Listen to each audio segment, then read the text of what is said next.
kami akan menyampaikan pengungkapan suatu fakta dan peristiwa yang diungkap oleh Direktorat PPA dan PPO. Perlu kami sampaikan kepada rekan-rekan sekalian bahwa penanganan ini secara profesional, prosedural, dan akuntabel, sehingga menempatkan perlindungan korban sebagai prioritas utama dalam proses penanganan. Ada ranah pribadi yang harus kita jaga sehingga tidak menimbulkan traumatik bagi korban maupun keluarganya. Kami perlu tekankan kepada rekan-rekan bahwa informasi yang kami sampaikan ini dapat dipertanggungjawabkan. Kami akan menyampaikan hasil pengungkapan kasus tindak pidana percabulan dan atau tindak pidana kekerasan seksual. Waktu kejadian adalah hari Sabtu tanggal 14 Maret tahun 2026 pukul 16.30 WIB di kawasan apartemen Istana Harmoni, Jakarta Pusat.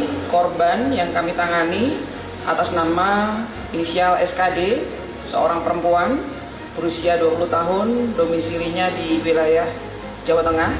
Kemudian pelaku yang telah kami amankan, inisialnya adalah WAH, seorang laki-laki berusia 39 tahun, berdomisili di wilayah Jakarta Pusat.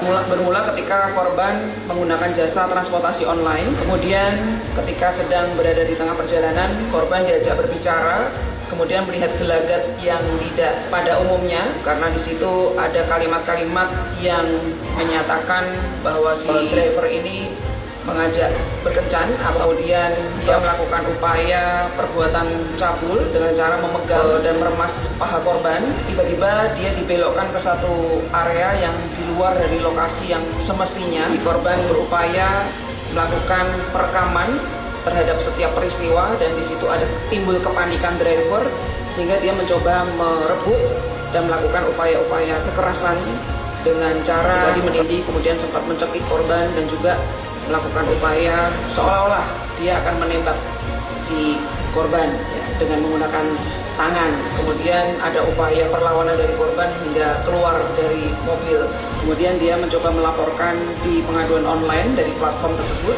Kemudian si korban pada akhirnya mengupload kegiatan atau hasil perekaman tersebut di media sosial, dan kami menemukan adanya informasi dari masyarakat yang mengetek di akun kami. Kemudian kami melakukan upaya cepat untuk menghubungi korban untuk memastikan adanya perlindungan kepada korban, sehingga kami membantu memfasilitasi, kemudian memandu untuk dipertemukan dengan tim pendamping dari UPT PPA DKI. Mereka juga menempatkan korban pada rumah pelindungan sementara. Di dalam proses penanganan tersebut, korban mendapatkan asesmen, kemudian konseling, dan juga treatment untuk pelindungan dan juga pemulihan.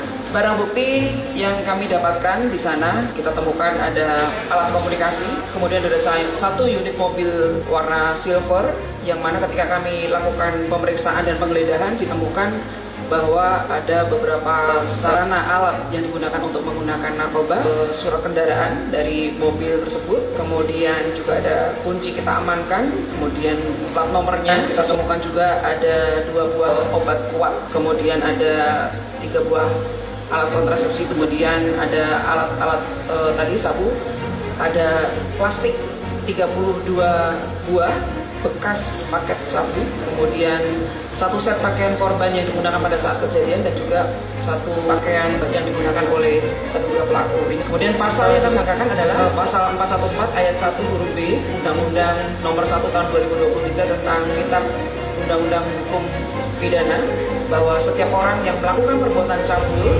terhadap orang lain yang berbeda atau sama jenis kelaminnya secara paksa dengan kekerasan dan atau ancaman kekerasan, maka dipidana penjara paling lama 9 tahun. Kemudian 414 ayat 2 di Undang-Undang Nomor 1 Tahun 2023 tentang KUHP, bahwa setiap orang dengan kekerasan atau ancaman kekerasan memaksa orang lain untuk melakukan perbuatan cabul terhadap dirinya dipidana dengan pidana penjara paling lama 9 tahun. Kemudian kita juga kenakan dengan pasal-pasal di Undang-Undang TPKS pasal 16 ayat 1. Kemudian pada saat dilakukan pengamanan terhadap pelaku, kita temukan bahwa kondisi kesehatan kita lakukan pemeriksaan di Bidokes Polda Metro Jaya.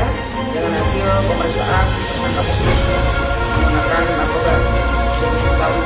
kemudian kondisi korban saat ini masih dalam pendampingan dan penempatan di rumah perlindungan sementara karena masih dalam rangkaian program terus pemulihan dan juga pemberian perlindungan kepada korban.